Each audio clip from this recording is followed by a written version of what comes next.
राधे राधे।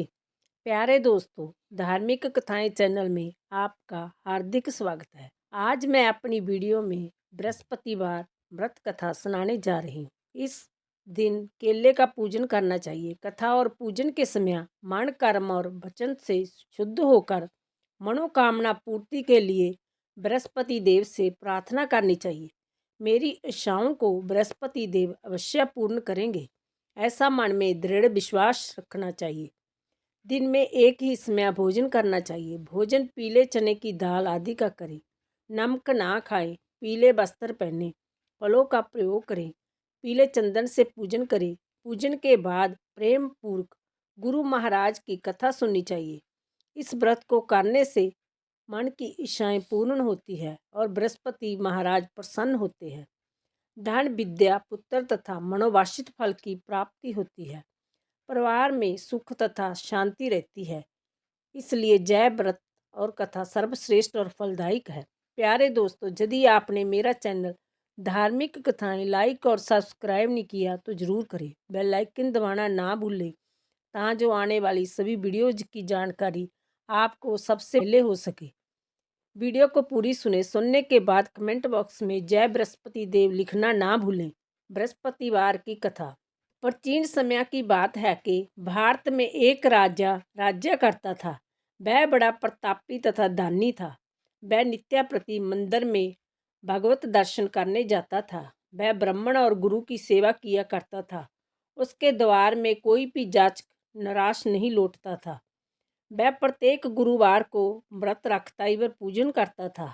हर दिन गरीबों की सहायता करता था। परंतु यह बात उसकी रानी को अच्छी नहीं लगती थी। वह ना तो व्रत करती और ना ही किसी को एक पैसा भी दान में देती थी। वह राजा से भी ऐसा करने को मना किया करती थी। प्यारे दोस्तों, एक समय की बात है कि राजा शिकार खेलने वन को चले गए। घर पर रानी और दासी थी। उसी समय गुरु बृहस्पति ने साधु का रूप धारण कर राजा के दरवाजे पर भिक्षा मांगी। तो वह कहने लगी, हे साधु महाराज, मैं इस दान और पुण्य से तंग आ गई हूँ। इस कार्य के लिए तो मेरे पति देव ही बहुत हैं। अब आप ऐसी कृपा करें कि सारा धन नष्ट हो जाए तथा मैं आराम से रह सकूं। साधु रूपी बृहस्पति देव ने कहा, हे देवी, तुम बड़ी विचित्र हो। संतान और धन से कोई दुखी नहीं होता है, इसको सभी चाहते हैं। पापी भी पुत्र और धन की इच्छा करता है।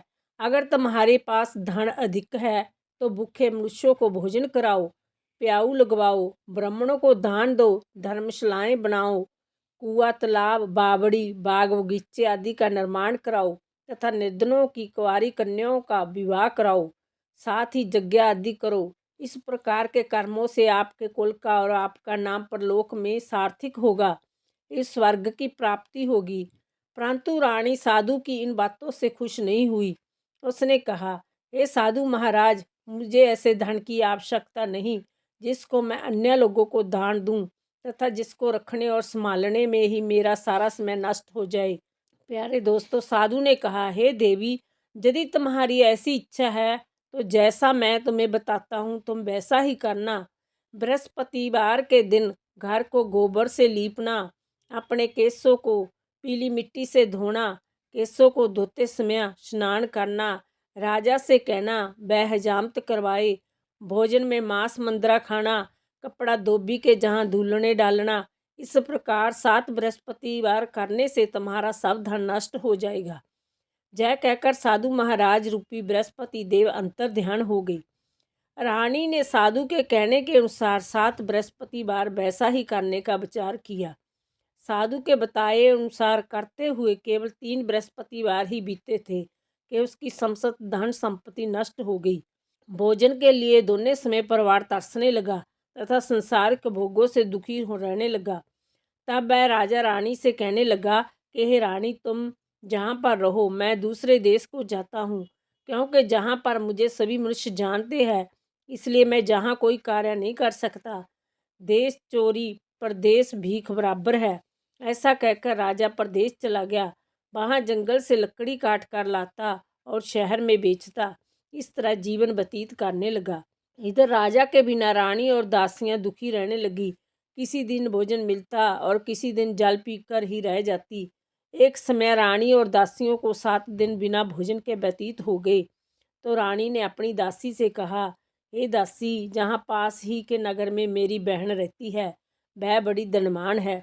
तू उसके पास जा और वहाँ से 5 सेर भेजर मांग कर ले आ, जिससे कुछ समय के लिए गुजर हो जाएगी। दासी रानी की बहन के पास गई। रानी की बहन उस समय पूजा कर रही थी। बृहस्पतिवार का दिन था। दासी ने रानी की बहन से कहा, हे रानी, मुझे अपनी बहन ने भेजा है, मुझे 5 सेर भेजर दे दो। दासी ने जय बात अनेक बार कही, परंतु रानी की बहन ने कोई उत्तर नहीं दिया, क्योंकि वह उस समय बृहस्पतिवार की कथा सुन रही थी। जब दासी को रानी की बहन से कोई उत्तर नहीं मिला तो वह बहुत दुखी हुई। उसे क्रोध भी आया। वह लौटकर रानी से बोली, हे रानी, आपकी बहन बहुत ही धनी स्त्री है, वह छोटे लोगों से बात भी नहीं करती। मैंने उससे कहा तो उसने कोई उत्तर नहीं दिया। मैं वापस चली आई। रानी बोली, हे दासी, इसमें उसका कोई दोष नहीं। जब बुरे दिन आते हैं तब कोई सहारा नहीं देता। अच्छे बुरे का पता विपत्ति में ही लगता है। जो ईश्वर की इच्छा होगी वही होगा। यह सब हमारे भाग्य का दोष है। उधर रानी की बहन ने सोचा कि मेरी बहन की दासी आई थी, परंतु मैं उससे नहीं बोली, इससे वह दुखी होगी। कथा सुन और विष्णु भगवान का पूजन समाप्त कर वह अपनी बहन के घर आई और कहने लगी, हे बहन, मैं बृहस्पतिवार का व्रत कर रही थी। तुम्हारी दासी गई, परंतु जब तक कथा होती है तब तक ना उठते हैं और ना बोलते हैं, इसलिए मैं नहीं बोली। कहो दासी, क्यों गई थी?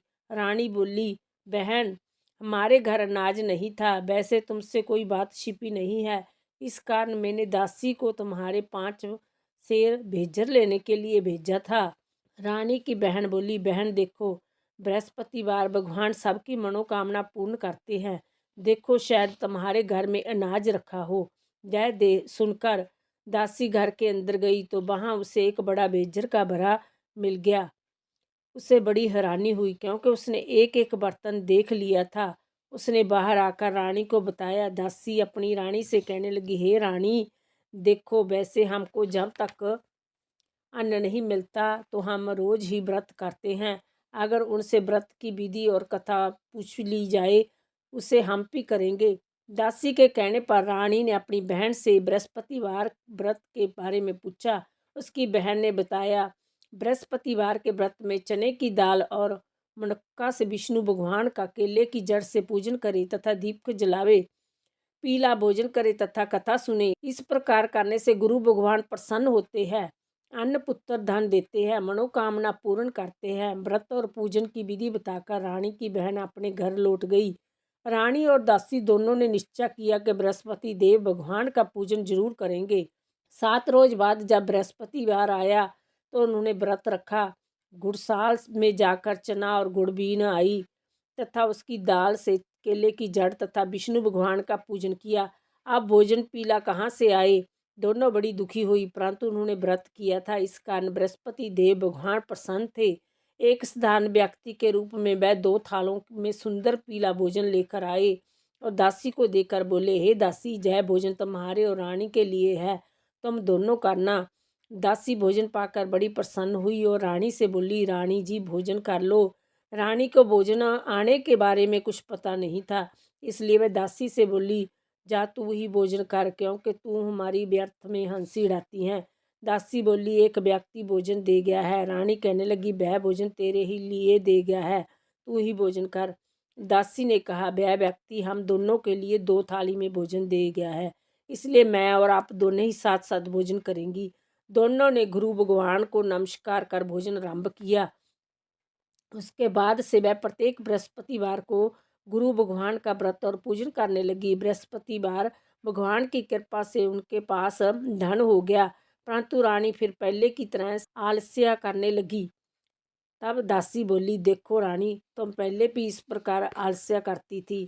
तुम्हारे धन के रखने से कष्ट होता था, इस कारण सभी धन नष्ट हो गया था। अब गुरु भगवान की कृपा से धन मिला है तो फिर तुम्हें आलस्य होता है।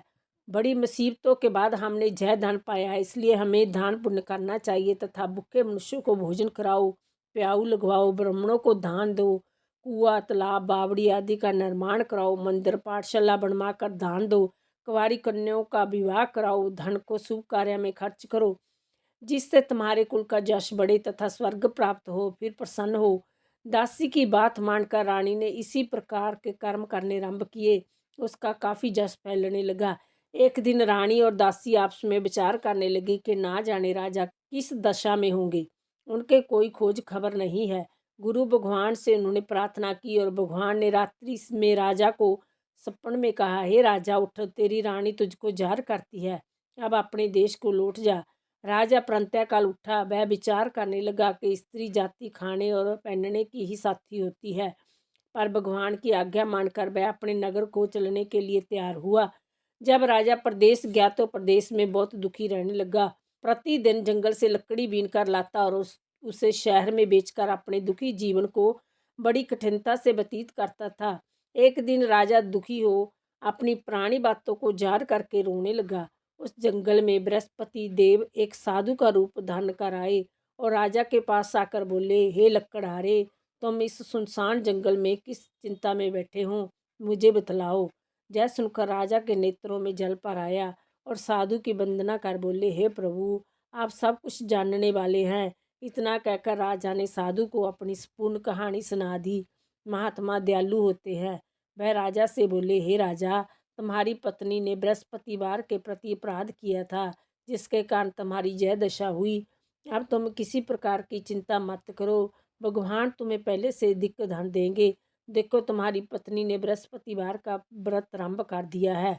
अब तुम भी बृहस्पतिवार का व्रत करके चने की दाल व गुड़ जल के लोटे में डालकर केले का पूजन करो, फिर कथा कहो। जय सुनो, भगवान तुम्हारी सब मनोकामनाओं को पूर्ण करेंगे।